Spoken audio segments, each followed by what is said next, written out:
Hello and welcome to the One Life Church devotional series. We cover the entire Bible in 20 months.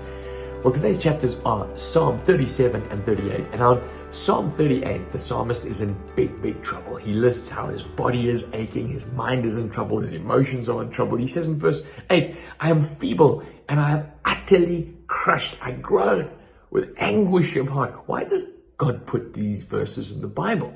Well, it's for you and me when we're going through a tough time to know that God understands. God relates. And we can have a look at the psalmist here and say, well, how did he respond? Lord, I wait for you. You will answer. My Lord, my God. And so, isn't it amazing that God doesn't just call us up, he comes down to us. And even in the Old Testament, he moves his prophets among his people and he says, listen, I understand what it's like in this tough, God-forsaking world. What else is the psalmist worried about? He says, I confess my iniquity. I am troubled by my sin. The psalmist says, my own sin is troubling me. So I'm confessing my sin. Now remember, in those days, this is how they dealt with it. They had to find a sacrificial animal, sacrifice, sprinkle the blood, ask God to forgive them. It was a huge and tedious exercise. We, though, have had that sacrifice once and for all. His name is Jesus. So we too have to confess our sin, but we're not to have to be troubled by our sin. When you read the psalmist here as troubled by your sin, you can say, Lord, thank you for forgiving me. He says in 1 John 1, if you confess your sin, he is faithful and just to forgive you and cleanse you of all unrighteousness. Come quickly to help me. Verse 22 says, my Lord and my Savior. We too can call on the one who saves us, rescues us, like the psalmist has. Now, verse 37 is slightly different. He puts the wicked, who seem to be prospering, against the righteous. And the wicked who are prospering, he says, it's not going to be like that forever with them. He uses various strong metaphors to show you that. He says, do not fret because of those who are evil, or be envious for those who are doing wrong. For like grass, they soon will wither, like green plants, they will die away. He picks that theme up again in verse 35. He says, I've seen the wicked and the ruthless man flourishing like a luxury native tree, but he soon passed away and was no more. So I looked for him, I couldn't find him. I said, where's that dude? He's gone now. And what about eternity? Well, he's gone. He's come and gone. Verse 20, the wicked will perish.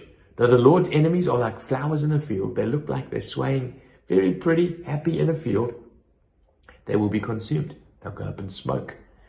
And so he puts this out there and he says, just because the ungodly look like they're swaying nicely in the wind, don't be fooled. That is very temporary. He says, but for the righteous, he says, we're dealing with eternal building matter here. And there are other things at stake. He says, trust in the Lord, delight in him, commit yourself to him, and be still. Those are the four things the psalmist says here. First, trust in the Lord. You can trust him with your future. You can trust him with your heart. You can trust him with your family. You can trust in the Lord, and then you will dwell in the land and enjoy safe pasture. He says, actually, you want security? Trust the Lord with the future. Then he says, and I love this verse, take delight, not only trust him, take delight. Allow your heart to be captivated by God. Take delight in the Lord, and he will give you the desires of your heart. Now, I've heard pastors preach that like this. Delight in the Lord, and he's going to give you that thing you've been longing for. Remember the Lamborghini? Remember the pretty girl you wanted to marry? Delight in the Lord, and all those things are added. There's some truth in that. Seek first the kingdom, and all these other things will be added unto you. But I don't think that's what this verse is saying. This verse is saying, delight in the Lord, become intoxicated with God, and he will start to change the desires in your heart. He will give you desire that you didn't have there before. You can trust him with your heart, and he works on what you're longing for. Commit your ways to the Lord. So trust him, delight in him, then commit your ways to the Lord. Trust in him, and he will do this.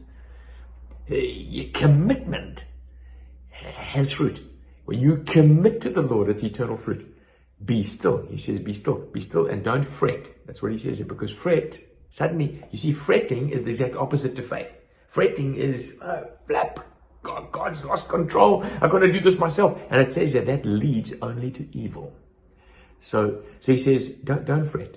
He said, and then he describes the righteous, and he says, though they stumble, he says, sometimes you will fall. It won't look as pretty as the guy swaying in the field. For the Lord uphold, but he will stumble, but he won't fall, because I see the Lord upholding with his hand. I see a picture of a dad holding a boy, and the boy trips on the pavement. The dad's got him. That's how God's got you. He says, I was young and now I'm old, and I've never seen the righteous forsaken and their children begging for bread. Trust in the Lord. You can trust him for your future. He's got you. He'll look after you. And then our friend Luke asked this question. He said, consider the blameless, observe the upright, and those who seek peace. And he asked the question, why are we encouraged to seek peace? Now, this is not peace as in, we don't want to squabble with anybody, although that's not bad. This is peace with God. Seek peace with God. And the way we seek peace with God is we surrender to him. We yield to him. And we allow him to come in with his government and his transformation in our lives.